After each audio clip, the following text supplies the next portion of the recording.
Hey, welcome back to Evil's Comics. I'm Evil Mike. Hope everybody's having a great day out there. Let's go ahead and get that out of the way. The like, comment, subscribe, share, turn on the bell if you're willing. I do have to warn you, I drop a lot, but that doesn't mean you have to watch everything I drop. I do read and review a lot, and that's in the hopes that maybe you're using the reviews, out of necessity. Maybe it's a book you passed up or curious about, or you're just not reading them and you want to hear the story. That's what I do. But without further ado, let's get into it. From Marvel, we got Kang the Conqueror, issue number 2. A really good issue in setting up some more of the bigger storylines.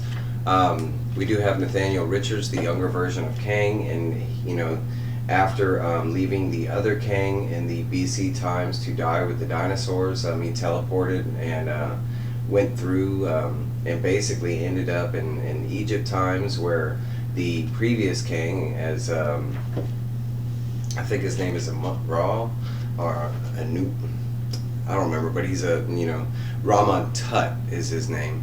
But he goes back in the past, and Rama Tut is already conquered. When he gets there, Rama Tut's forces are already there, so he's having to grapple with Rama Tut's forces. He does end up defeating the forces that are there, but with the help of what looks like the very first Moon Knight, and we meet somebody big into Kang's storyline. It is Ravonna, I think is how you pronounce her name, Ravonna or Ravonna. But she is from the Kinshu tribe, I think that's how you pronounce it, from Moon Knight's history, the god that he prays to that gave him his powers. And we're basically meeting maybe the first ancestor of the Moon Knight series. He is taking Nathaniel Richards is basically taken to the temple of Kushnu and basically told that all things are possible and that you can see time and this and that. He does end up seeing a lot of stuff, and he learns a lot of stuff that he needs to do. And one of the things that he does end up doing is that he does make his own armor, which kind of looks like a Iron Man version. But he does end up going on the forefront against Kang, trying to conquer him out of this time. While he is fighting Kang's forces, and eventually, again, even though he was told not to fall in love, he still does fall in love with Ravonna. We already do know that he was scripted to fall in love with Ravonna, so there might be some things that he just cannot change. But I mean, you can't hate without love. You can't. There's certain things that have to be there. But just as they were like falling in love and finding a very common ground between the two, that's when somebody else shows up from the stars to jump into the whole fray.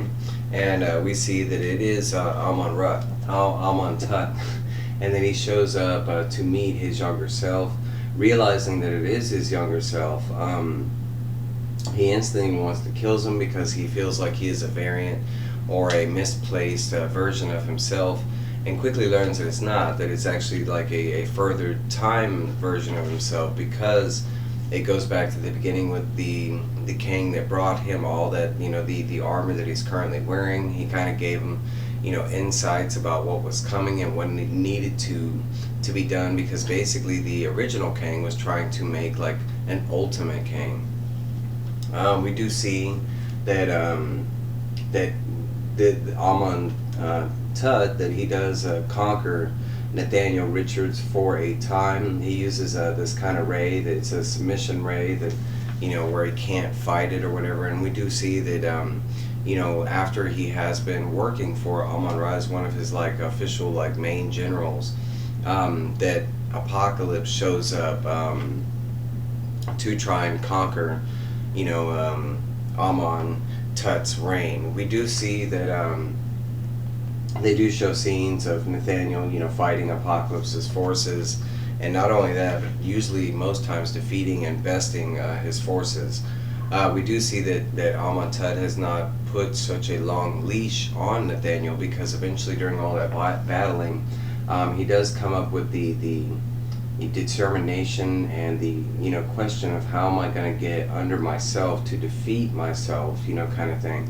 and he decides to, and he does know some things are coming, like I mentioned before.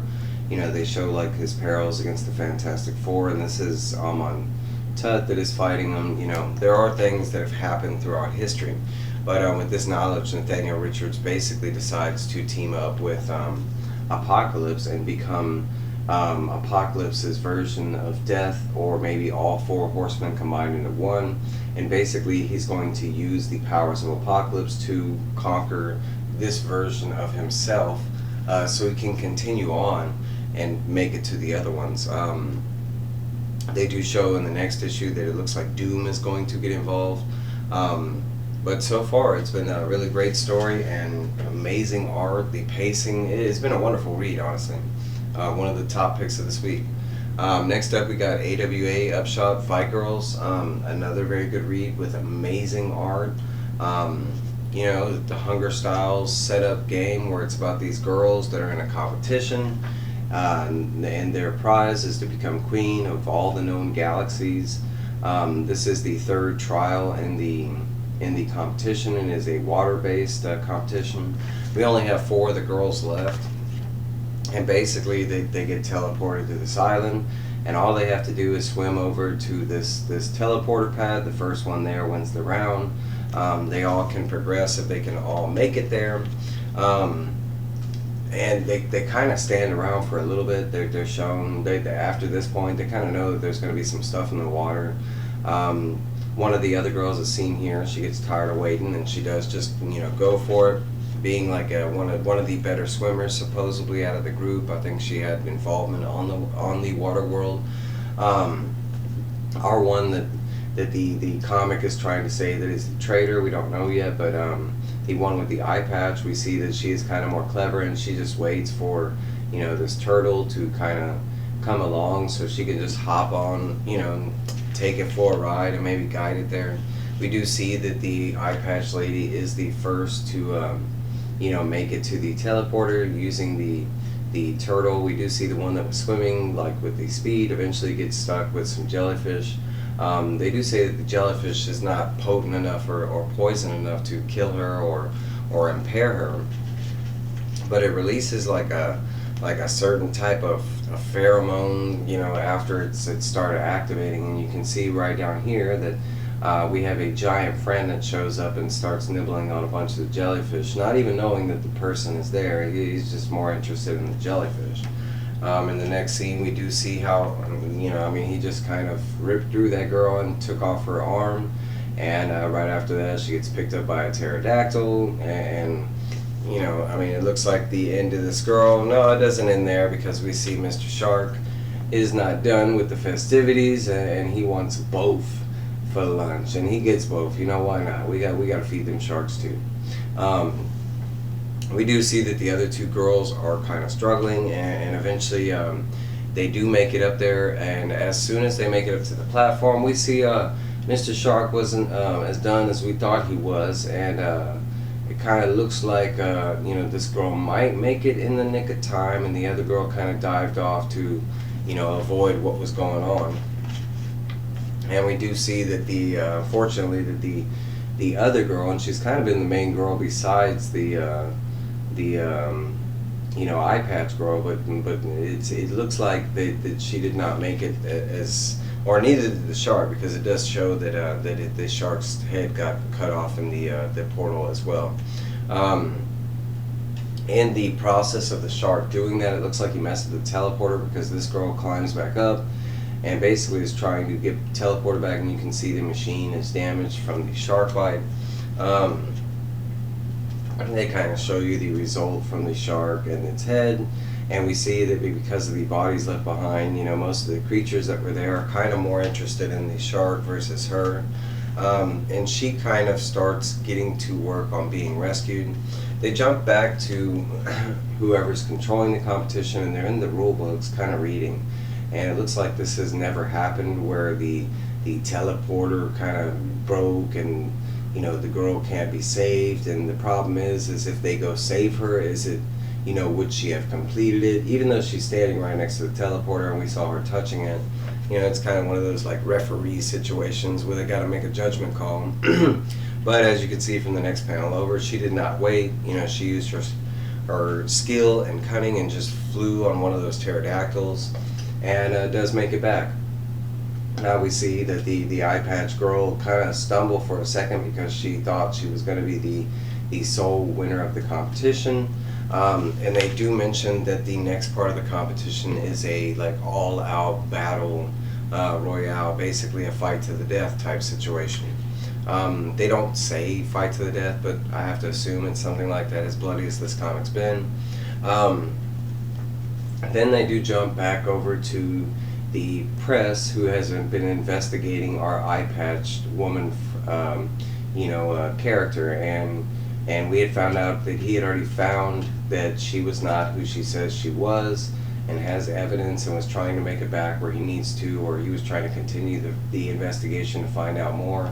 And we just see that he is taken out by the muggers that they showed in the last issue, but taken out not so well, because we find out he's not a person, he's some kind of robot or android or something, and yeah, he's going to get the information where he needs to get it to go, you know. And that's basically it. They do say that the next issue is coming in October, and Fight Girls number 3 out of 5. It was really good. Another good one, Future State Gotham issue number 5 with the rose beige cover. I love that cover.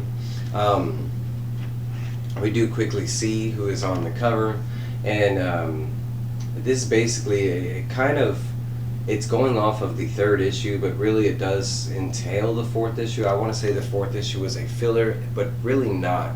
It was something that was going on around the main stories, and then they kind of touch base on like issue 3, and then they kind of throw issue 4 in there a little bit. But it's not as confusing as I just made it sound. But anyways, we see a scene, and they basically show Arkham Knight and our little bunny girl, and kind of like, stating, that this bunny girl was the reason that Arkham Knight was the one who got captured. They show the bunny girl end up, shooting some of Arkham Knight's rogue gallery, like Mad Hatter, and it looked like Clayface. Then they jump back to, basically the 3rd issue, because this is what was going on at the end of the 3rd issue, is with, Red Hood and the new Batman, and they were basically being manipulated using the Mad Hatter's tech, and to fight each other to the death. Red Hood has gotten to the point where he is already like trying to figure out what is going on. The new Batman has never really encountered anything like this, so he's kind of like at a loss on what to do, and I mean, he's just being forced to do it. We do get a lot more on this Warmonger character. It is his origin story, but he's basically just stouting to the crowd, like, yeah, shout, fight to the death kind of thing. And they do show that he does have Astrid, the Arkham Knight, nearby, that he does plan something with her. Eventually, through while Red Hood and the new Batman are being forced to kill each other, Red Hood does figure out that it is Mad Hatter tech that is controlling them, and he quickly figures out how to undo the process, kind of using some sneakery, but basically he kind of just takes his helmet off, and he does it using a punch. At that point, it's a matter of like using this frequency to mess with the tech that's in the new Batman suit, and it's just a matter of like waiting for the tech to come back on. And we do see that eventually, he is able to jumpstart back the new Batman, so they stop fighting. At this point, Warmonger goes nuts, and he's like, well, if you're not going to kill each other, I'm just going to kill y'all. And the new Batman's like, well, we got out of one fire and now in another. And Red Hood's like, man, I got this, man. I came with friends. And we do see that he is Peacemaker Red, so he does still travel with the Peacemakers. And he summons 2 gigantic Peacemaker, they're like androids, I guess, and a bunch of Peacemakers. And they quickly start taking on the different members of the Warmonger's little, party. We do see at one point that Warmonger does try to, kill Astra during the whole thing. She does eventually get saved and released using the giant mechs. That's kind of when the main meat of the story happens. We find Astrid and we learn that it's all her fault. All this has gone down because, including the huge Batman sized bomb that took place in Gotham, and we find out that Astrid and her crew were investigating a location, trying to take down the magistrate. And the magistrate, they did find like some of their secret projects, and the warmonger being one of the secret projects. He was a scrap project because he was too aggressive and violent or something like that, and they were just keeping him on ice until they felt like they needed him. And Astrid finding him, or her Arkham Knights finding them and learning that they basically saw it was somebody, you know, in prison or a hostage situation, so they instantly released him. And upon release, we just find out that he's not this good a guy. She kind of states it as, you know, the files were right next to his cell, and she should have taken the time to release him, but instead she let her eyes kind of win the day, and she just saw him and thought he needed help and went and released him, not knowing that he was just really violent and mean, that kind of thing. But at that point, during the explanation, Warmonger has already kind of escaped in the whole chaos. The rest of the peacemakers, you know, androids and crews, have routed up his crew, and it's basically, at this point, we have the new Batman, Astrid, and you know, Peacemaker Red, and they're trying to form a plan on what to do. They do mention that they are going to get in contact with Dick Grayson, which they do show here as Nightwing, and they kind of touch base on what's been going around Gotham while this went down. They do show like Batwoman fighting Orca or Miss Orca, we're not sure yet. They do show Hunter Panic again from the last issue, and it looks like she has captured Punchline. It does. It kind of shows some other thing, like it brings in Katana, and I'm not positive, but I think this is the Signal they show. At the very end, it says that Red Hood had came up with the plan as he was leaving, and the next scene they show us is this right here. It's just basically Red Hood. He has the new Batman in handcuffs because currently everybody thinks that the new Batman was the cause of that bomb. Excuse me. We know he is not, but I mean, it's some kind of plan. Like they're gonna fake, you know, get him into the magistrate. There is a black and white, you know, it looks like a sketch from the cover. At the very end, we get this this black and white short story, which I loved, and it's basically it's called the Into the Circle, and it is about the Joker, and he is basically, you know, he has the word out on the street that he has knowledge of a crime that he needs help committing. It is not a bank, it is not, but it's, you know, supposedly it's super easy. He has this map. He gives the criminals the whole layout, and basically he says you know, he is kind of a community building. He wants a small percentage, but he's trying to, you know, build up more criminals in the hopes of finding newer supervillains. We do see that, you know, that the criminals take the bait and they make it to the location and quickly find out that it might not have been as easy and a good a deal as it seemed, because we know, the readers, that this is Wayne Manor and Batman is just sitting there waiting with these criminals just breaking into his house. There's 3 of the criminals, and it kind of shows them take down 1, 2, 3 in this beautiful art that is here. I love this art. But eventually they do kind of rotate, and they show that the Joker is doing the same thing again. That after you know, basically maybe a couple days later, that Joker is doing the same thing, luring criminals and sending them to Batman's house. And at the very end of the story, we see that it was not the Joker all along. It was Alfred Pennyworth, and he was dressing up as the Joker, basically, you know, luring criminals to Batman so they could get caught. Maybe you could say entrapment, but they didn't have to take the advice, especially from the person, you know, the advice being given. I don't know. Marvel, we got another excellent read this week, another one of my top, but this is Extreme Carnage Agony #1. I think this is 7 out of 8. I think after this we only have one more issue out of the series, but this was a banger. So we catch up, and they're kind of touching up on some stuff that has happened recently, like with Null being released, the whole fight of the symbiotes with Venom, and you know what went down with Venom, Carnage, and Null. Then they jump back into our present situation, and we are in the Crane, office where he is running his campaign, and we find out that his daughter is one of the campaign members that is working at the office. It is kind of mentioned that she's been pent up because of the whole race and everything, as far as like his father's concerned, trying to get publicity and that kind of stuff.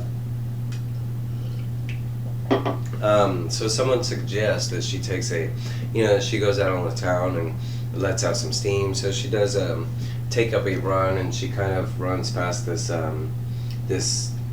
it's a protest that's going down of the anti-human stuff. That's what Crane represents. It's like his main kind of a campaign that he's going against. He is against anything aliens. He is supposedly for humans. We know in the background that it is not so, because Crane is kind of sending out this message through his broadcast that Carnage is sending out, reaching out to the Void, trying to get in contact with the other symbiotes. At this point, he has -1, and it is Agony. And we see on this run that as she is running, she is getting potentially mugged by some muggers that just aren't aware of who she is, and she quickly lets Agony out. And you talk about these next pages, man. Agony just jumped up to the top of my book. I think she made Carnage look like trash, because she quickly, kills, eats, you name it, all these guys. She sprays acid. She uses the acid, literally melting some of the guys' faces off. At one point, she uses her tongue and licks the side of the guy's face as his face starts melting off. They do show that she does kind of chomp on some brains, and that's kind of the end of the night. She goes back to work the next day. Most of the co-workers stating that she has looked refreshed, and of course she answers back, yeah, I'm feeling real good, had a nice meal. We catch back up on the other side of things. She is touching base with one of her campaign runners, and they are talking about the events going down tonight, that Crane is going to hold his pep rally at the same time right down the street from where the president is holding his pep rally, and it looks like he is doing it on purpose. At the time that she is learning this and her campaign is learning this, we catch back up with the good guy side of things with Flash, Andrea, Toxin, and they are basically formulating a plan, trying to figure out what Carnage is doing, and they kind of have come together thinking that Carnage is going to go after the president, especially because the pep rallies are being held at the same exact time, right down the street from each other. They do show some scenes at home with Agony, and she is kind of relaxing. She's putting up more trophies in her house, and she has very demented trophies. Her and Agony both kind of moving stuff around. As she is doing this, she kind of starts feeling the Void, and all of a sudden her room transforms in front of her eyes. She is teleported to the Void, and Carnage is there and wants to have a conversation, have a drink, give a toast to her, kind of thing. He does bring all the other family members along, and basically says she's the one piece of the puzzle that she's missing, that he's missing, and ask her to join along, and she's already kind of part of the plan, and she works for Crane, and it's Crane's daughter or something like that. I might be stating, I don't remember about the Crane's daughter. She might not be, might not, I don't remember. But we basically see that she is being tempted by the Carnage thing, and on the Carnage side of things, and we also kind of see that it's more like she's just going to use him for the time being, kind of thing. So the the good guys rush out the next day with their plan formed, and they are scoping out the president's pep rally, and nothing is really going on at all. That they know of. That they're just, it seems like, at the wrong place, wrong time. It is happening at Crane's location, not the president's location. One of Flash's friends that was working inside Crane's detail, we find out that one of these symbiotes quickly kills that friend that was helping him learn stuff, and we see that all along that Crane, Cletus, Cassidy, and Carnage are all three the same person. That Carnage is Crane. It's not using Crane. He is Crane, and basically he states that it's time for his plan to go down, and that's the last page of the book, and we're gonna have to find out when you pick up Extreme Carnage Omega, which is the next book coming out. But those are my reviews. I have a couple more reviews that I'm gonna drop tonight. I don't know how many, but in all these videos I drop time codes. You watch what you want. As long as you spend a second with me, it's all I care, right? Y'all have a great day. I hope you have a great night, and I will see y'all soon. Bye.